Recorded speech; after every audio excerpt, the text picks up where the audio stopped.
Hello friends, Rehman গার্ডেন্সে আপনাদের প্রত্যেককে স্বাগতম।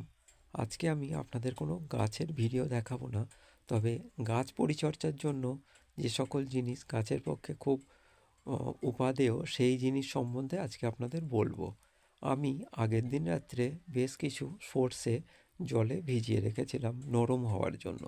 এই বাটিতে করে সর্ষে ভিজিয়ে রেখেছিলাম। এই সর্ষেগুলোকে আমি এবার শিলনোড়ায় বেটে নেব। যেহেতু আমাদের মিক্সি নেই, সেই জন্য আমি শিলনোড়ায় বাটছি। আপনাদের যদি মিক্সি থাকে তাহলে আপনারা মিক্সিতেই পিষে নেবেন। শিলনোড়ার মাধ্যমে এমনভাবে পিষতে হবে যাতে এই সর্ষেগুলো যেন একেবারে জলের মতো মিশে যায়, মানে খুব মিহি করে আপনাকে এই সর্ষেগুলো বাটতে হবে।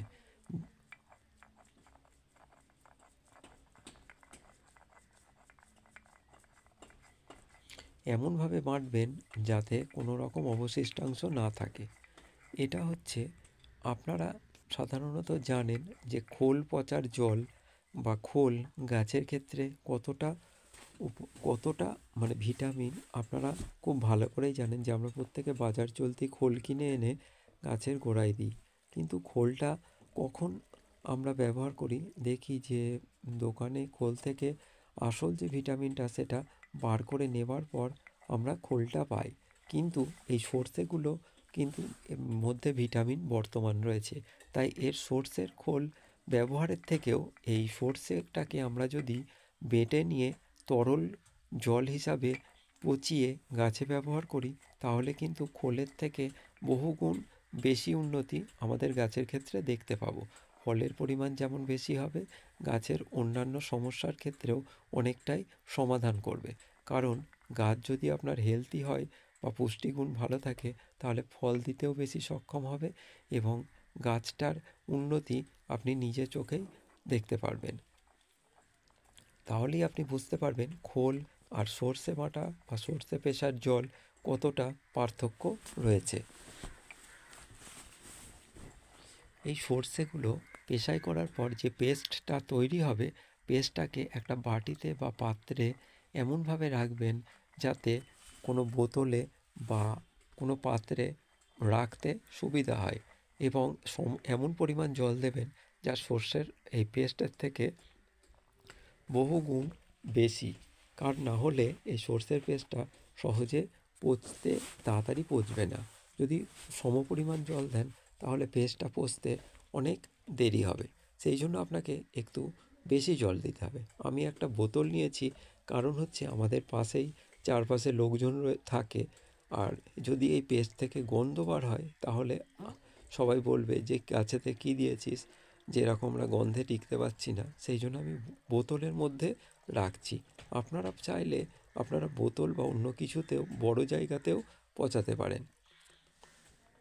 এই পেস্টটাকে আপনারা বোতলের মধ্যে ভরার পর বোতল থেকে বা যেই জায়গায় পচাবেন তার থেকে প্রায় একটুখানি খালি রেখে জল দেবেন, কারণ এই জলটা ফুলে যাবে এবং একটু বেড়ে যাবে। তারপর এই জলটাকে আপনারা 1 সপ্তাহ, যার যেমন সুযোগ, যত বেশি দিন রাখবেন এই পেস্টটার মানে ক্ষমতা তত বেশি হবে। যদি আপনি 1 সপ্তাহ রাখেন গন্ধটা হবে না, কিন্তু পেস্টের এই তরলটার যা ক্ষমতা হবে তার থেকে যদি আপনি 20 দিন, 25 দিন বা 15 দিন বেশি রাখেন, তাহলে কিন্তু পেস্টটার ক্ষমতা অনেকটা বেশি হবে। এইভাবে এই পেস্টটাকে আপনি বোতলের মধ্যে ভরে নিন। ভরে নেবার পর আপনি কোনো ছায়া জায়গায় 15 থেকে 20 দিন রেখে দিন। আপনি রাখলে চাইলে 1 সপ্তাহ রাখতে পারেন, সেক্ষেত্রে পেস্টটার একটু ক্ষমতা কম হবে। তারপর কি করবেন, এই পেস্টটাতে প্রায় 5 গুণেরও বেশি, যতটা বেশি জল মেশাবেন মানে 5 গুণেরও বেশি জলে এই তরলটাকে মিশিয়ে নেবেন। মিশিয়ে নেওয়ার পর প্রত্যেক গাছে মাটিটাকে একটু খুঁড়ে নেবেন। তার আগে কি করবেন, 2-3 দিন গাছের গোড়ায় কোনো জল দেবেন না। সেই সময় 2-3 দিন যখন গাছের গোড়াটা শুকিয়ে যাবে, তখন একটু খুঁচিয়ে নেওয়ার পর অল্প অল্প করে এই জলটা দেবেন, যাতে গাছ সহজেই টেনে নিতে পারে, কোনো রকম মানে নষ্ট না হয়। তারপর আপনি পরের দিন কি করবেন, আর একটু পরিমাণ সাদা জল দেবেন, যাতে কোনো রকম আশেপাশে ছিটিয়ে ছড়িয়ে না থাকে, খুব সহজেই পুরোটাই যাতে টেনে নিতে পারে। এইভাবে আপনি মাসে একবার বা 20 দিন অন্তর যদি এইভাবে এই সর্ষের খোলের বদলে সর্ষে বেটে আপনি যদি এটা করতে পারেন, কতটা উপকার আপনি সেটা নিজে চোখেই পরখ করতে পারবেন।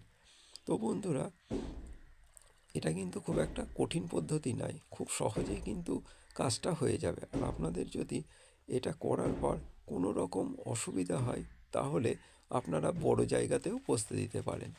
এরকম করে ঝাঁকিয়ে নিচ্ছি কারণ খুব সহজেই যদি এটা পচে যায়, মানে জলটার সাথে মিশে গিয়ে পচে যায়। আজকে তাহলে এইটুকুই। যদি ভিডিওটা ভালো লাগে অবশ্যই সাবস্ক্রাইব করে পাশে থাকবেন। সবাই ভালো থাকবেন।